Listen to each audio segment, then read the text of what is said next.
Hezbollah को निपटाना इतना आसान नहीं है जितना कि इजरायली सेना समझ रही थी, क्योंकि अपने commander in chief Hassan Nasrallah के जाने के बावजूद हिजबुल्लाह आईडीएफ के सामने डट कर खड़ा है। वो लगातार आईडीएफ को झटके पे झटके दे रहा है, यहाँ तक कि अब हिजबुल्लाह ने सीधे नेतन्याहू को मारने के लिए अपना एक विस्फोटक ड्रोन सीधे नेतन्याहू के घर पर दाग दिया। लेकिन गनीमत यह रही कि उस वक्त नेतन्याहू और उनका परिवार घर पर मौजूद नहीं थे। और अब हिजबुल्लाह ने दावा किया है कि उसने इजराइल के हर्मीज 900 ड्रोन को मार गिराया है, जो लेबनान के हवाई क्षेत्र में घुसपैठ कर रहा था।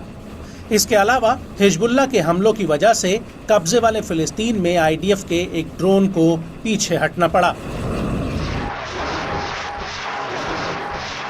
हिजबुल्लाह के मुताबिक 20 अक्टूबर 2024 को शाम करीब 4:30 पर हिजबुल्लाह की एयर डिफेंस यूनिट की आईडीएफ के हर्मीज 900 ड्रोन से भिड़ंत हुई और उसे लेबनानी एयर स्पेस से पीछे हटने के लिए मजबूर किया।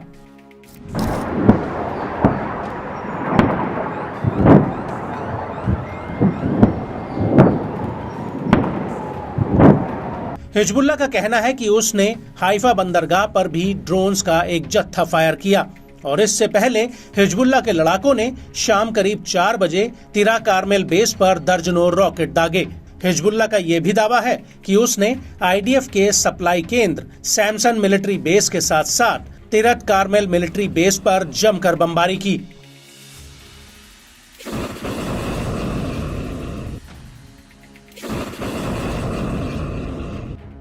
और इसी बीच जब बेरिया मिसाइल बेस, मरकाबा, कासला हाइट्स और हुनैन बैरक्स पर जब आईडीएफ के जवान इकट्ठा हो रहे थे, तो उस वक्त उनके ऊपर हिजबुल्लाह ने कई राउंड्स रॉकेट फायर किए।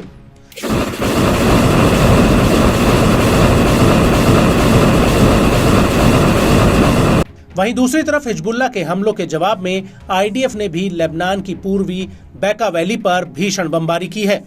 आपको बता दें कि 7 अक्टूबर 2023 के बाद से ही बैका वैली आईडीएफ के निशाने पर है। आईडीएफ के मुताबिक यह इलाका हिजबुल्लाह के गढ़ के रूप में माना जाता है।